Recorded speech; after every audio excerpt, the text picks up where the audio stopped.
Okay, so part 2 of psychology study. Doing cognitive today. So here we go. Let's start this thing up. Alright, evaluate schema theory with reference to research studies. For this you're going to want to mention Bartlett, 1932.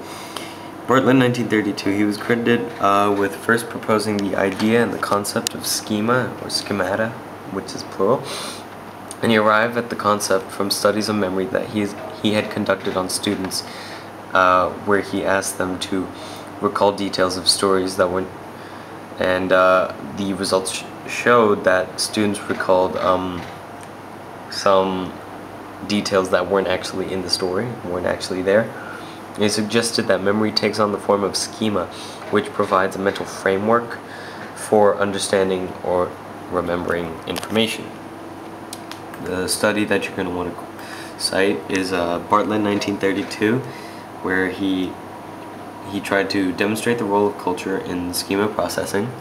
By this, he had participants read the Native American tale War of the Ghosts twice, and after 15 minutes they were told to recollect and recite the entire story from memory multiple times.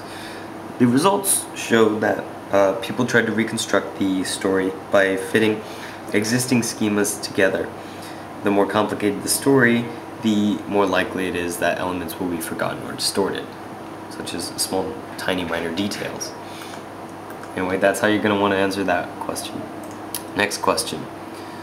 This one's a long-ish question. Evaluate 2 models or theories of one cognitive process. The one cognitive process that you're going to want to talk about is language and language acquisition. So, you're going to want to talk about behaviorism.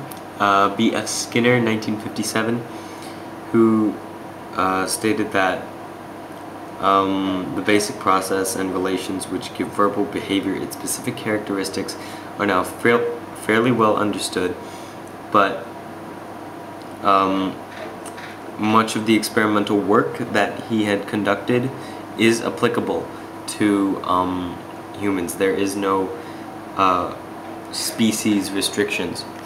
Now, what he's talking about is how he had done studies before on positive reinforcement and negative reinforcement using rats and birds.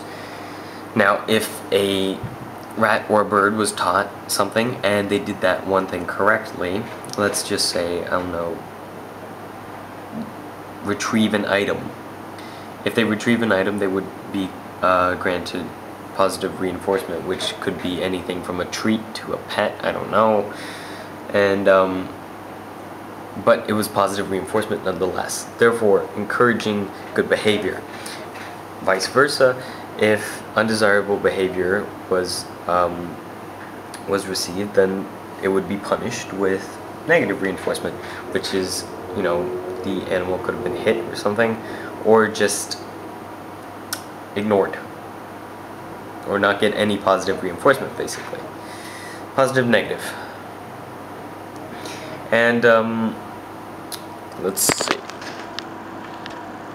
Skinner suggested that a child's innateness,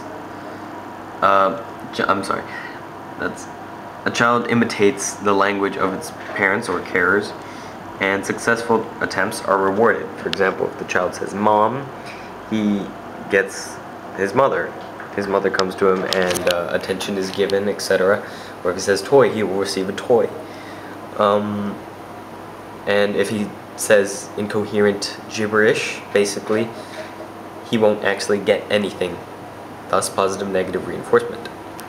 Now, the limitations that you're going to want to talk about are the main one being David McNeil, 1966, where he says children are not just imitating the parents, as Skinner said. They're actually trying to understand the English language, or whatever language they are learning to speak. For example, McNeil did a study where he observed a mother and child as they interacted with each other, each other, and the child kept saying, "Nobody don't like me." The mother said, "No, say, nobody likes me." This continued for eight repetitions, and basically in the end the child said, "Oh, nobody don't likes me." This proves that the child understood that there is some sort of complex grammatical structure in what he's trying to say, but he could not say it regardless, and shows that the child is actually learning rather than imitating. Second study you're going to want to talk about is innateness. Now, Noam Chomsky, 1957, talked about the language acquisition device and how every child in the world, regardless, is born with a language acquisition device, which allows them to easily pick up and learn a language by simply listening to that language and being exposed to that language, i.e. TV, radio, broadcast of any sort. And this works with any language: English, Japanese, Spanish, French, whatever. And it could be used until a certain age, basically. A study that supported this would be studies of sign languages used by the deaf, and how they are pretty much the exact same as children trying to learn a language, a spoken language, such as English. Now, it's not completely the same, but the learning is still the same. Sign language is a grammatically complex language that has verbs, nouns, adjectives, everything that spoken language has. The only thing is that a deaf child mimics they speak through their motions. They don't, they suppress the urge to speak out of their mouths, and instead they use hand signals to basically express what they're trying to say, rather than speech, which a normal person would use.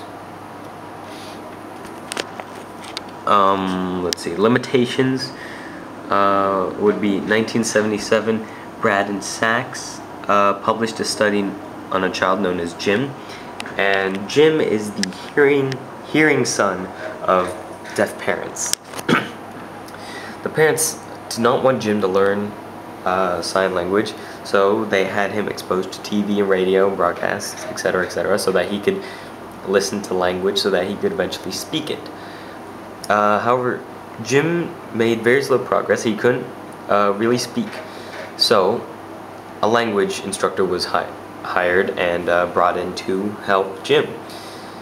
And as soon as the language instructor started interacting with Jim, did he become able to speak the language.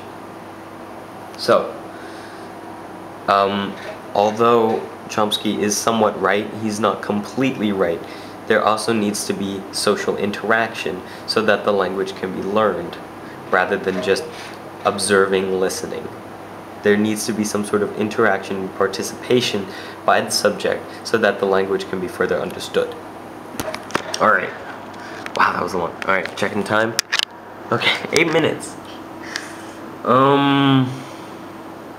Okay. Okay, to what extent do cognitive and biological factors interact in emotion? I'm gonna want to talk about I can't actually say this, so I'll just spell it out. Schacchter, and Singer, 1962. Gave 184 college students one of two types of injections: adrenaline and the other a saline solution. Well, a saline injection, which is basically salt water. Now, all experimental participants were told that they were given an injection of a new drug called superoxin to test their eyesight. And the adrenaline injection caused a number of effects, including increased heart rate, breathing, blood flow to the muscles and the brain. And saline solution had no such effects because it's salt water. Now, some participants were told about the expected effects of adrenaline, and some other groups were misled and either told that it would produce a dull headache or numbness, and ordered their tool nothing at all. Now, after the injections were put into the subjects, they were put into a room where another participant which is actually a confederate of the experimenter, walks into the room and acts one of two ways: aggressive or playful. Subjects' emotional states were inferred from both observations of the subjects and the subjects' responses. On a self-rating emotion scale,